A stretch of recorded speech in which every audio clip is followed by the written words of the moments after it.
Thank you. I will start sharing my screen. I'd like to thank the organizers for the opportunity to speak with you today and talk about what's happening currently in the efforts to develop genetic therapies for inherited retinal disorders. My disclosures are primarily related to clinical trial involvement. And we're taking a different direction than the prior talks, and let's just stop and remind ourselves what we are talking about when we talk about inherited retinal disorders, or IRDs. These are conditions where mutations in a single gene are sufficient to cause disease in a given individual. And that's in contrast to conditions like age-related macular degeneration, where genetics are certainly a contributing factor, but it's not as simple as one-to-one. There's over 260 genes that can cause IRDs, and this genetic diversity is accompanied by clinical diversity, as you all know from seeing a patient with Stargardt disease versus a patient with retinitis pigmentosa. But what really unifies this set of conditions is the devastating impact they can have on vision and our inability to treat the patients that we see with them.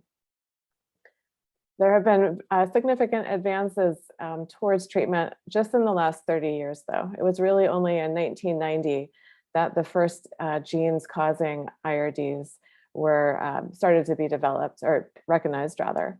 And that type of information laid the foundation for developing gene-specific treatments, and some of those treatments getting into clinical trials. And then in 2017, the first gene therapy success story with the approval of the gene therapy Luxturna by the US Food and Drug Administration. We still continue to have new tools entering our toolbox, though. So CRISPR-Cas genome editing really entered the scientific world as a therapeutic tool less than a decade ago, and it's something that we already have, we're already using in clinical trials. And so with this backdrop, where are we today in 2021? And I'd like to answer that question by reviewing the following topics. So first, we'll talk about the mechanics of Luxturna, just as a model for how adeno-associated virus, or AAV-based subretinal gene therapies work. We'll talk about the ongoing trials using this approach and a few of the take-home points that we're learning so far. We'll also turn to alternative gene-specific strategies when AAV-based replacement doesn't work. And then we'll finish with some of the challenges and opportunities that we hope to tackle in the years ahead. So we'll start with Luxturna, and these graphics do a nice job of reminding us all how gene therapies work. So we primarily use adeno-associated viruses, or AAVs, and they are modified so that all they're carrying is the gene of interest. And so for Luxturna, of course, that's the sequence for the gene RPE65. During a pars plana vitrectomy, a small volume of that gene therapy, so typically up to 300 microliters, is injected underneath the retina and the macula to create a subretinal bleb.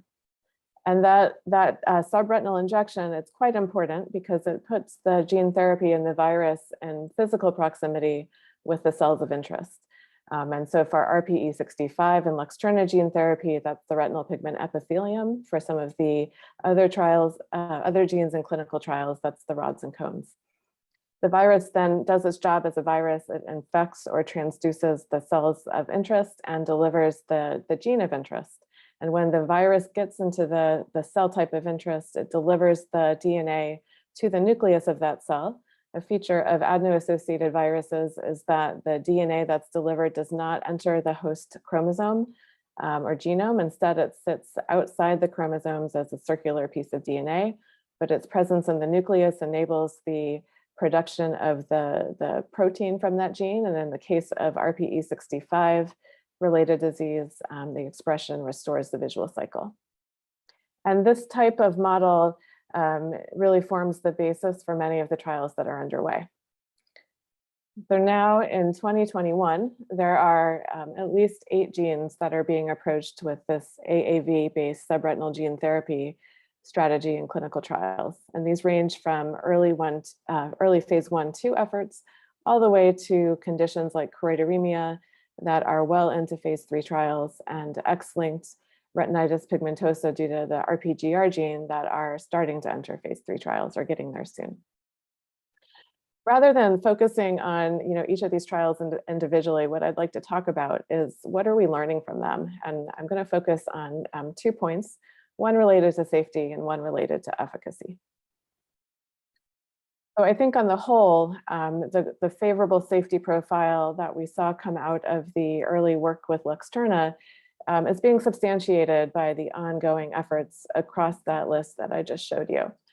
And for my surgical colleagues, they might think that choroideremia is one of the most challenging conditions in which to do these subretinal gene therapies due to the fragility of the retina.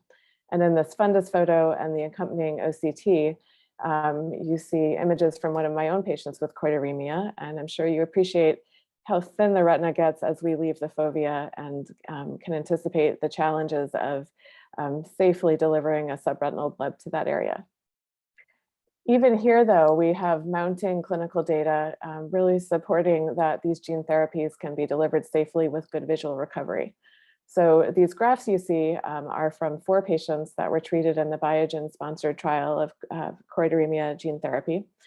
And in the weeks after surgery, their treated eyes, which are indicated by the asterisks, had a very nice recovery back to baseline. And the same kind of recovery process has been shown with other types of visual function modalities, including microperimetry. Another aspect of safety is inflammation. So does introducing the adeno-associated virus into the subretinal space create any safety challenges of its own? And while we know to anticipate inflammation and go on the offense and treat it in advance, that should not be something that, and other types of AAV-related safety issues should not be something that limit us in the retinal space. Second, I think a maybe surprising take home from some of these trials is that rescue of degenerating areas of retina may be possible. So my hope was certainly that if we delivered gene therapy to functioning photoreceptors in these hereditary conditions, that we could stabilize their function and protect that contribution to vision over time.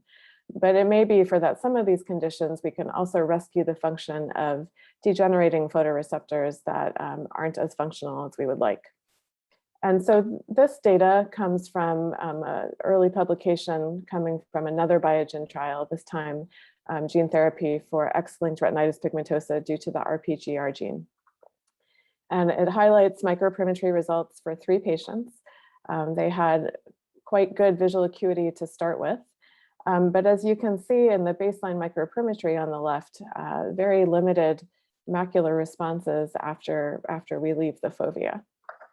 And in the month after gene therapy, all of these patients have an expansion of this area of sensitivity and an increase in their mean sensitivity. And for 2 of these patients, that is clearly maintained 6 months after therapy. In contrast, their untreated eyes didn't change from baseline and remained stable. And again, if I think about my own patients who might have microperimetry that look like this at baseline, once we get out of the red or sensitive area, we've started to lose a lot of structure on OCT. So we're at a point where the photoreceptor bands become hard to resolve. So this was certainly a remarkable and exciting result. And the other 2 companies conducting phase 1/2 RPGR gene therapy trials have shown something similar. So as a field, we hope that we see more of this in the upcoming phase 3 trials. But let's come back to this list I started with, because even as I think it represents a very impressive step forward in developing treatments for IRDs, I think it's also important to focus on what's missing. And so, here are 8 genes. I told you that 260 genes at least are implicated in IRDs. And there are many genes missing from this list where the size of the gene, the mechanism of disease, and factors like that make the genes amenable to the same type of AAV-based gene replacement strategy. Some genes are either too large to fit into the AAV, or the mechanism of disease is such that just replacing the gene isn't effective. And so this won't be an approach that works for all genes and all diseases. So what are our alternatives? And I'd like to focus on two that are currently in clinical trials. One of them, genome editing using the CRISPR-Cas9 system, still works at the DNA level, but rather than replacing a copy of a gene in its entirety, works on editing what's there. And I'm out of time, so I'm going to go quickly here. The other type of approach, antisense oligonucleotides, or AONs, works at an RNA level. And so it's not a permanent treatment. And again, both of these types of strategies are in clinical trials. We're getting some nice head-to-head comparisons of their efficacy. And then looking forward, I think challenges for all of us are developing methods that let us treat earlier in disease and still access the entirety of the retina rather than the macula. You see these pictures of my patients where I would love to have treatments to rescue their still pretty healthy far peripheral retinas.